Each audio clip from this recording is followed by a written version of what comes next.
Already আমরা অনেক প্রশ্নের উত্তর পেয়ে গেছি, এবং আমার একটা প্রশ্ন করার ছিল যে এখানে আসলে স্পেসিফিকলি তিনি কোন ডেটে ফিরবেন, কোন তারিখে ফিরবেন, এটি হচ্ছে বাংলাদেশের সকল লোকজন জানতে চাচ্ছেন। অনেকে আমাকে মেসেজও করেছেন যে স্পেসিফিকলি আপনারা এই কোয়েশ্চনটা করবেন, এখানে একজন করেছেন।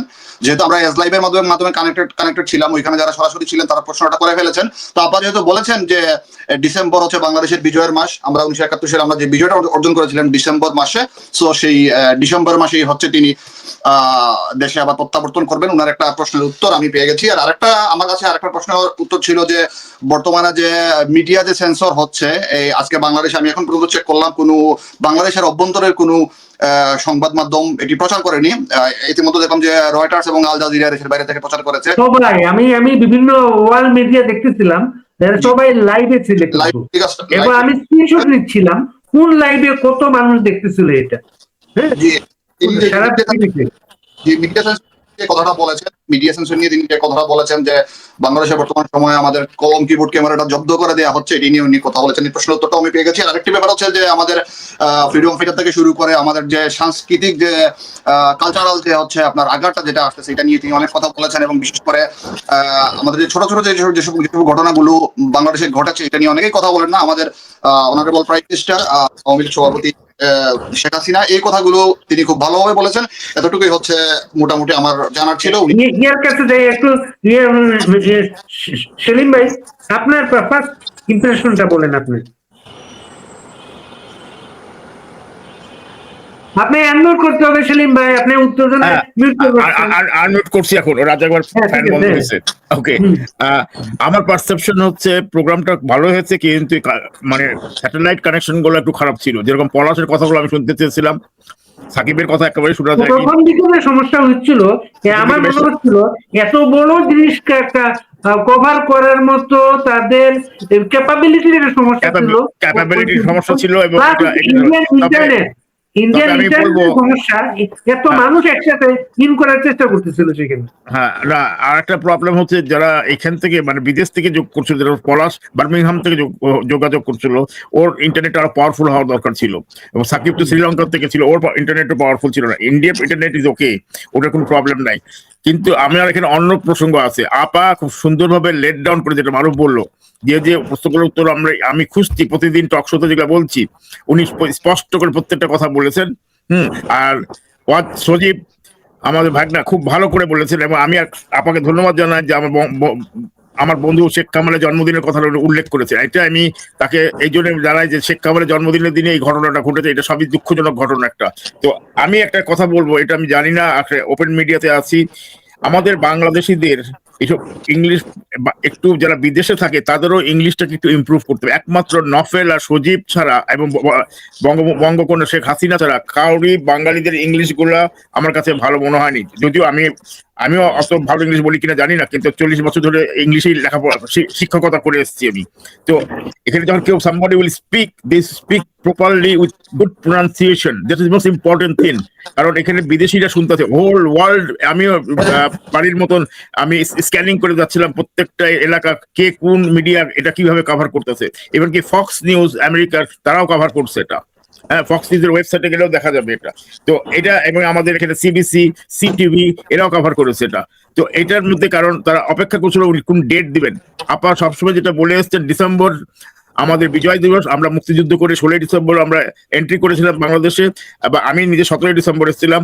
তো সেখানে আমাদের এই যে মুক্তিযুদ্ধের দিন, যে বিজয় দিবসের দিন, কোন দিন আসবে এটা স্পেকুলেশন, আমরা অনেকে অনেক কিছু করছে। আমি এরা তাদেরকে বলবো আপনারা নীরব থাকেন। আপা খুব ভালো করে জানেন উনি আসবেন, এবং সমস্ত অবস্থা ঠিক হলে তারপর আসবেন। আর অ্যারেস্ট হওয়ার কথাটা যেটা বললো একটা সাংবাদিক, যে অ্যারেস্ট হবেন, উনি তো সবসময় বলেছে তোমরা জেল তৈরি করো। তো এইটাতে কোনো নাই। তো আমার ওভারঅল ইজ ভেরি গুড, কারণ 1 লক্ষ প্রায় একই টাইমে স্ট্রিমিং হচ্ছিল এফসিসি ইয়েতে, আমি দেখলাম প্রায় 1,71,000 লোক তখন। মজার ব্যাপার কি জানেন, এফসিসি ফলোয়ার ছিল 24,000 ছিল, সেইটা 1 লক্ষ ছাড়িয়েছে আজকে, 1,75,000 ওটা ভিউ হয়েছে, এবং কমেন্ট শেয়ার হয়েছে প্রায় 60,000। আমি নিজেও আমার ইয়েতে টাইম লাইনে লাইভ শেয়ার করা আছে। এবং তোমার সবচেয়ে ইন্টারেস্টিং হচ্ছে যে তোমাদের অস্ট্রেলিয়ান ব্রডকাস্টিং কর্পোরেশনও এটাকে কভার করেছে, তুমি যদি খেয়াল করো তারা কভার করেছে, এবং ইন্ডিয়ান তো প্রত্যেকটা মিডিয়া কভার করেছে। তবে আমার মতে আরো কয়েকটা প্রশ্ন নেওয়া উচিত ছিল সজীবের। সজীব ওয়াজেদ জয় খুব সুন্দর করে বুঝিয়ে দিয়েছে, সবচেয়ে বেস্ট স্পিচ প্রশ্নগুলো কন্টিনিউ করতে পারে না, এই কারণে সজীব চাচ্ছিল, কিন্তু যেহেতু শেখ হাসিনা হারসেল নিজেই উত্তর দিতে শুরু করেছেন, ওই জন্য সে অডিয়েন্সও চাচ্ছে শেখ হাসিনা জবাব দেবেন। খুবই বেটার হয়ে যায় যখন কোশ্চেন গুলো নেওয়া শুরু করেছেন। অনেক একটা রিউমার ছিল যে আবার রেকর্ডেড কথা বলেন বা রেকর্ডেড আবার বক্তব্যটা না,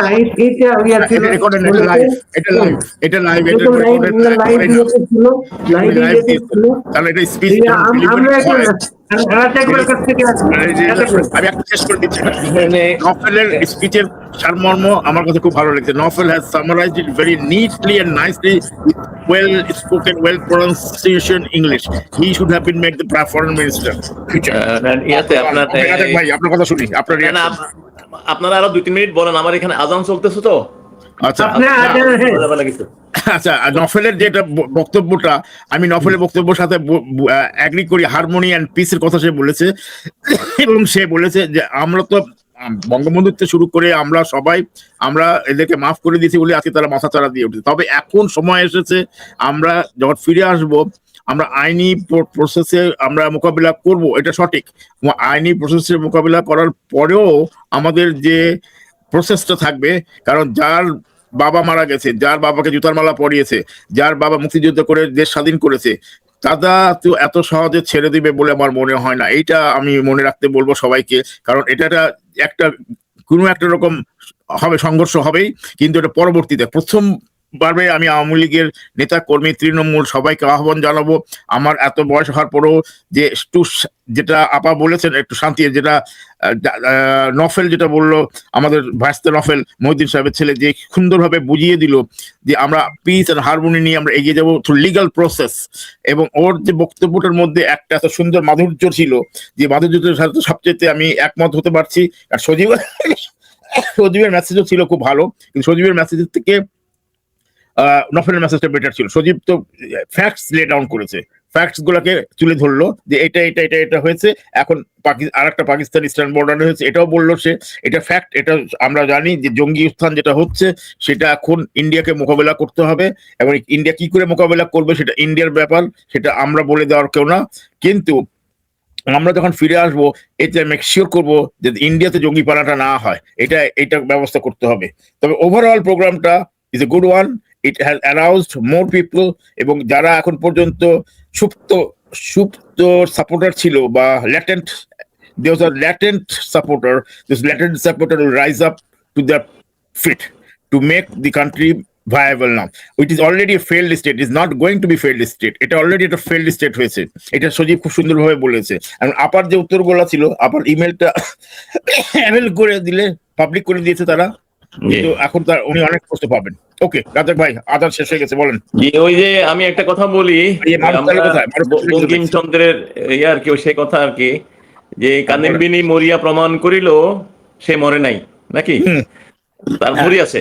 তো আজকে শেখ হাসিনাকে মেরে ফেলতেছিল, শেখ হাসিনা কোথায় আছে ঠিক নাই, আজকে উনি সরাসরি এসে আজকে প্রমাণ করলো যে মানে আজকে ওদের মানে আমাদের বদমাইশদের মুখগুলোতে ছাই দিল। এবং আমার দৃষ্টিতে আজকে যে প্রেস কনফারেন্সটা ছিল, এটা ছিল অত্যন্ত মানে আপনার কম্প্রিহেন্সিভ বলবো, এটাকে কম্প্রিহেন্সিভ বলবো কি, এটা সর্বাঙ্গীন সুন্দর। খালি প্রথম দিকে একটা আপনার নেটের সমস্যা ছিল, এটা হইতেই পারে, কারণ হচ্ছে যে এটা তো কোনো রাষ্ট্রীয় প্রোগ্রাম না, এটা মানে এখান থেকে আমাদের যারা আয়োজক তারা মানে আমেরিকা থেকে গেছে, সেখানে একটা অ্যারেঞ্জমেন্ট করছে, বা প্রেস ক্লাব মানে এফসিসির বিষয়টা। যাই হোক, মানে শেখ হাসিনার সময়, আমাদের নেত্রীর সময়, এবং সজীবদের জয় এবং নফেলের সময় থেকে এটা অত্যন্ত সুন্দরভাবে শোনা গেছে। যাদের কাছ থেকে আমরা শুনতে চেয়েছিলাম সেটা আমরা ভালোভাবে সারা বিশ্ববাসী শুনতে পেয়েছে। আজকের এই প্রেস কনফারেন্সের মানে মাধ্যমে সারা বাংলাদেশের যে আওয়ামী লীগের যারা নেতা আছে, কর্মী আছে, সমর্থক আছে, এবং দেশের যারা সাধারণ জনগণ আছে, এদের মধ্যে আরো দ্বিগুণ, ত্রিগুণ, চতুর্গুণ যে উৎসাহ সৃষ্টি হবে, এই উৎসাহকে আপনার মানে দমায় রাখার মতো শক্তি বাংলাদেশে আছে বলে আমি মনে করি না। আজকে উনি প্রত্যেকটা জিনিস অত্যন্ত সুন্দরভাবে তুলে ধরেছেন, এবং সজীবদের জয়টা ছিল চমৎকার, নওফেল সাহেবের যে বর্ণনা ছিল সেটাও চমৎকার ছিল। আপনার পলাশের কথাগুলা যদি ভালোভাবে বলতে পারতো, মানে এটা সুন্দরভাবে, এটা ওইটা তার কথাগুলো ভালোভাবে আসে নাই। যাই হোক, সর্বাঙ্গীন ভাবে আমি মনে করি সামান্য ত্রুটি থাকবেই। এইটুকু ত্রুটিকে আমরা অ্যাভয়েড করলে, আমরা যার কথা শোনার জন্য অপেক্ষা করছিলাম তার কথাটা আমরা সুন্দরভাবে শুনেছি। আর সবার একটা আশা ছিল যে উনি মানে আপনার সাংবাদিকদের প্রশ্ন নিবেন কিনা, এটা মানে উনি মানে মানে মানে অনলাইনে আসার আগে, লাইভ আসার আগে আমরাও একবার, উনি নিজেও বলছেন যে আমি মনে করছিলাম আমি আসবো না, তো আমি আসলাম। তারপরে আবার সজীব জয় বললেন যে মা বোধন নাই, আমার my mother is not here. তো উনি সঙ্গে সঙ্গে নাম না, আমি আই এম হিয়ার, আমি আসি। এবং পরে সেই মানে উত্তরগুলো তিনি দিলেন। আজকে বাংলাদেশে যে অবস্থা আছে, বাংলাদেশের সাধারণ মানুষ শেখ হাসিনাকে মিস করে, তাকে তার অভাবটা অনুভব করে। আপনারা জানেন বাংলাদেশের 3টা জিনিস, এই মানে ইউনুস থেকে আরম্ভ করিয়া বর্তমান যে রেজিমটা আছে তারা কিন্তু শেষ করে দিয়েছে। আমার বিবেচনায় সবচেয়ে ক্ষতিগ্রস্ত করছে আমাদের জুডিশিয়ারিকে। কারণ একটা সাধারণ নাগরিকের শেষ ভরসা হইল জুডিশিয়ারি, এবং সেই জুডিশিয়ারির মানুষটা তার মানে বিশেষত উচ্চ আদালতের কথা বলতেছি, ইউনুস কিন্তু এটাকে কমপ্লিট শেষ করে দিয়েছে, একবার ডেস্ট্রয় করে দিয়েছে এটাকে। এখানে কোনো নাগরিকের বিচার প্রার্থী হওয়ার কোনো সুযোগই নাই। তারপরে আমাদের শেষ করছে সোশ্যাল ভ্যালুকে। এখানে সে আমাদের আইনের শাসনের পরিবর্তে এখানে সে মব কালচার সৃষ্টি করছে, এটা ভয়ের রাজত্ব সৃষ্টি করছে সে।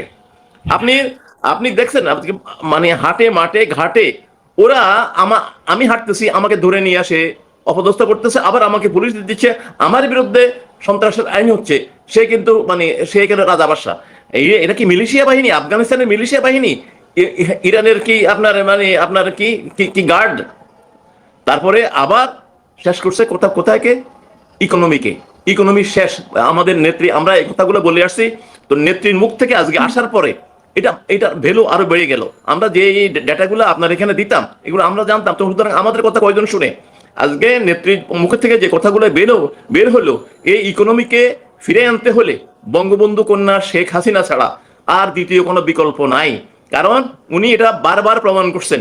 উনি 98 সালে প্রমাণ করছেন, উনি 2009 সাল থেকে 2017 মানে আপনার 24 সাল পর্যন্ত প্রমাণ করছেন she is capable to run a country, এবং এটার ইকোনমিকে উনি এটা নিয়ে যাওয়ার মতো ওনার ক্যাপাসিটি আছে। আরেকটা হলো এডুকেশন।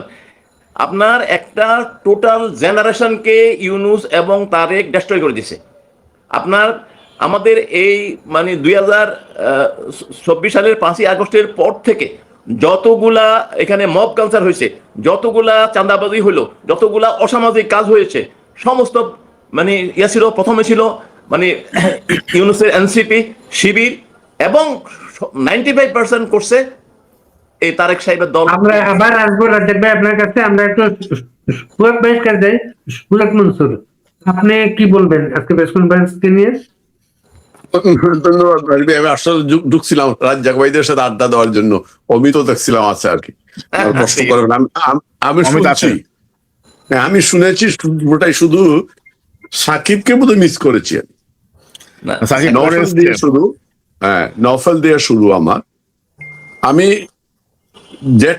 আগে আপনাকে ব্যাখ্যা করেছিলাম, প্রথমে এইটাই যাই, লিডারশিপের যে কিছু কোয়ালিটি লাগে, বিশেষ করে আওয়ামী লীগের মতো দলকে এই মুহূর্তে এই যুগের জন্য, এই 2026-এর সারা বিশ্বের জন্য, তরুণ প্রজন্মের জন্য, যারা আগামীতে বাংলাদেশটাকে নেতৃত্ব দেবে, আমি নষ্ট প্রজন্ম বলতেছি না, যারা আজকে বঙ্গভবনে পর্যন্ত মব করেছে, ওদের আমি এর পরের প্রজন্ম যারা এই দেশটিকে রান করবে, আমরা তো আর করবো না, শেখ হাসিনা আর করবেন না, এটা বাস্তবতা।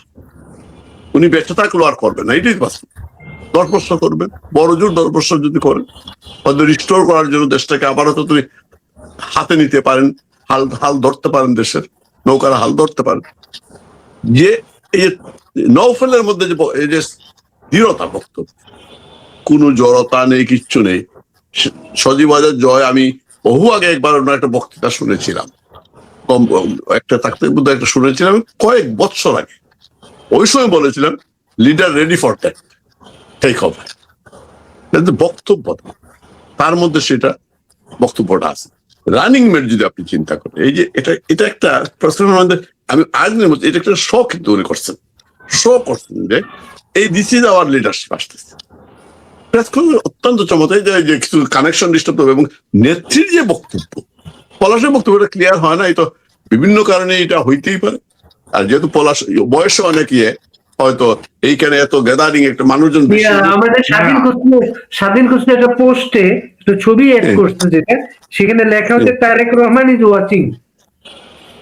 Tarique Rahman is watching, everybody, বাংলাদেশে সবাই ওয়াচ করেছে, ওদের গভর্নমেন্টের লোক সবাই ওয়াচ করেছে।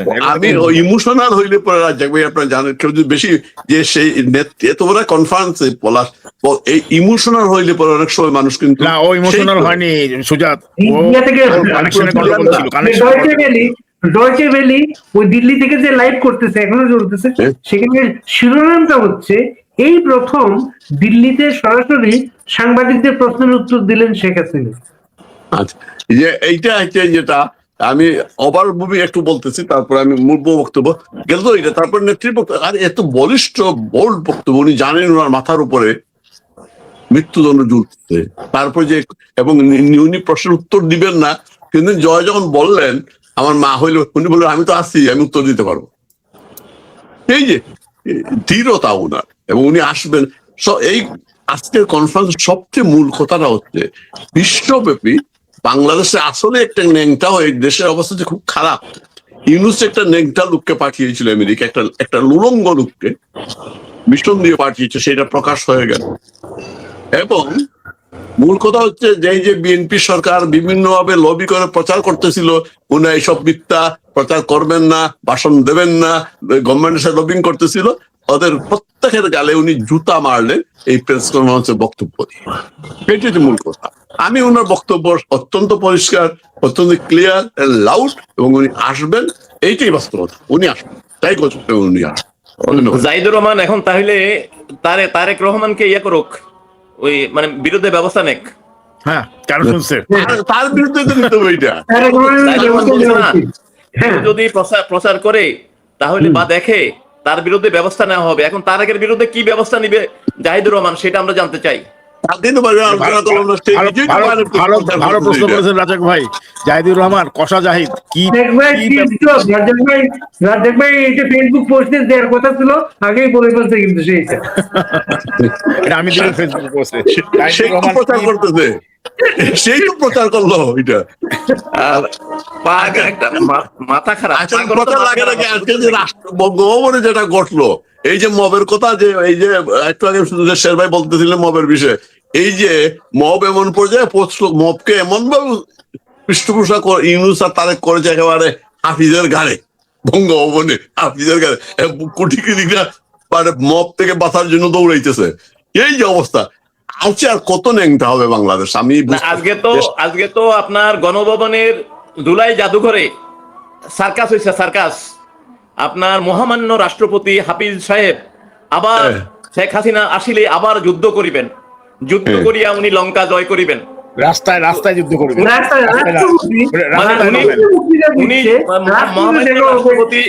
মহামান্য রাষ্ট্রপতি যুদ্ধ করিবেন, আমরা কি আঙ্গুল চুষিব?